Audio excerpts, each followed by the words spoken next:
Hello everyone, today I want to talk about the dogfight in the US White House. Elon Musk seems determined to stir things up, but is Trump actually trying to mess with Tesla? Also, after the call between the US and Chinese leaders, Trump is once again repeating all sorts of tackle tactics. In other words, he's caving in again. US President Trump has been waiting for a long time to have a phone call with Chinese President Xi Jinping, and he finally got his chance. According to the official Chinese statement, on the evening of June 5, President Xi took a call from Trump at his request. In other words, it was Trump who called. It's not like what Trump claims, that world leaders are lining up just to talk to him. Just last week, Trump was ranting on social media, claiming that China had violated the agreement between the two countries in Geneva. He also said that after the US imposed tariffs, China's economy took a hit, and that the US was just being nice by trying to reach a deal with China, but he doesn't want to play the good guy anymore. In the past, whenever Trump made these harsh accusations, the stock market would usually take a dive. But on that day, the US stock market was pretty calm, because everyone had already seen through Trump's little tricks. This is what people call a tackle deal, meaning Trump always backs down in the end. Earlier, the US was making a lot of small moves, so China slowed down the approval process for exporting black soil magnets to the US. After this back and forth between China and the US started to feel the pressure. That's why Trump pulled the same old trick again, going crazy and accusing China of breaching agreements. But behind the scenes, he was actually humbly requesting a phone call with President Xi Jinping, hoping to sort out these issues. In the end, the two finally had a phone call on the night of June 5, which lasted for an hour and a half. This was also the first phone call between the two after Trump took office, following their conversation 5 months earlier before Trump assumed the presidency. After the call, there were a few noteworthy points in the statements from both sides. First, President Xi issued a stern warning, stressing that when the Chinese say something, they mean it, and they will follow through. Both sides reached a consensus that both parties should abide by the agreements. After the two leaders' meeting, China has been earnestly and seriously implementing the agreement, and the US should take a pragmatic view, make progress, and lift the negative measures imposed on China.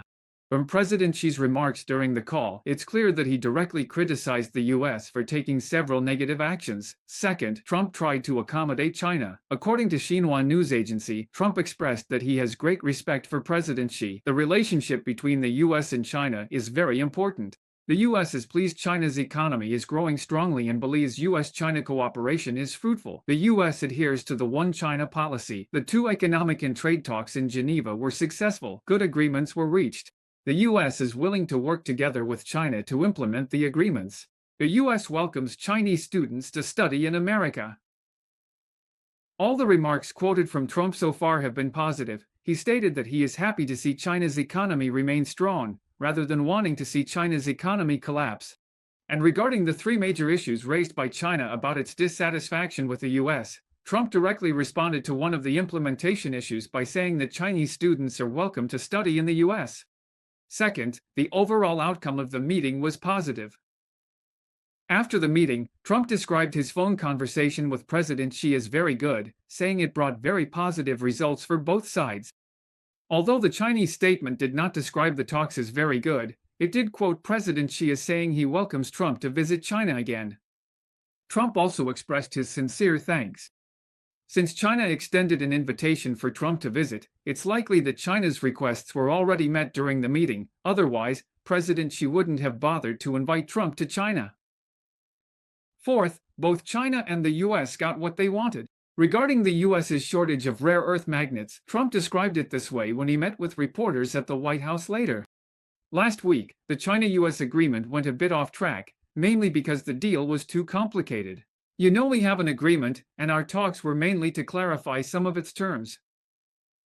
Related to black earth magnet, we've already resolved the complicated issues, and I believe the US will adjust its policies towards China, while China will also speed up the approval process for exporting civilian-use rare earth magnets to the US. And the US should also start to hold back on stirring up issues against China. To sum it up, this is Trump's style. He likes to bluff, but when it comes to this game of chicken, he's usually the first to blink, the first to give in. And the speed at which the US government denied what they said yesterday is honestly jaw-dropping. Just last week, Secretary of State Rubio even issued an official statement saying they would refuse to grant visas to Chinese students, especially those connected to the Chinese Communist Party or studying in key fields. But after the US-China talks, Trump completely denied what Rubio said. When he met the press at the White House, he said there's absolutely no problem with Chinese students going to the US and that it's an honor for the US to have them come and study. The visa review plan for international students isn't specifically targeting Chinese students, it just requires universities to submit student information for review, that's all. After several rounds of back and forth between China and the US, it proves that China's tough strategy of striking first to avoid 100 blows later is really effective. The US is just a government with weak resolve. On another note, the infighting at the White House has gotten really serious. The world's richest man, Musk, has completely fallen out with Trump. On June 5, Musk launched a full-on attack against Trump on social media. Musk said outright that without him, Trump wouldn't be able to win the election, the House would be controlled by the Democrats, and the Republicans would only have a 51-49 majority in the Senate. Musk made these comments in response to a tweet where Trump criticized him, directly calling out Trump for being truly ungrateful. Later, Musk publicly agreed on social media, saying that he believed Trump should be impeached. Over the past year, Musk has become one of the most influential donors to the Republican Party, putting about $300 million into Trump's campaign. In return, Trump appointed Musk as the head of the newly established Department of Government Efficiency. However, as Musk's special government employee status expired, he officially left the White House last week.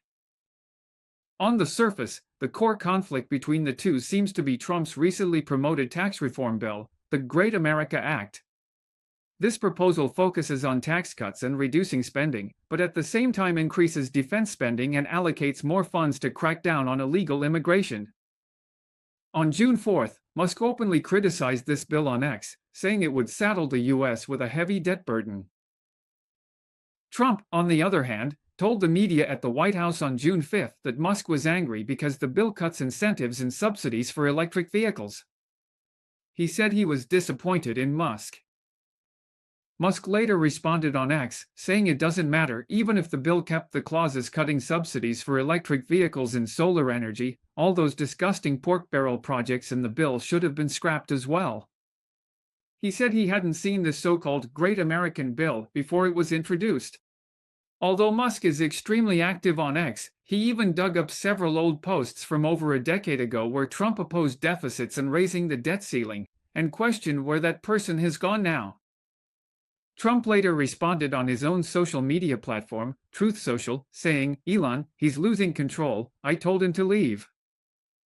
I canceled his electric vehicle mandate, that policy which forced everyone to buy EVs that nobody wanted. Musk knew months ago that I would do this, and then he completely lost it." Trump also said that the easiest way to save money in our budget is to end government subsidies and contracts with Elon, which could save tens of billions or even hundreds of billions of dollars.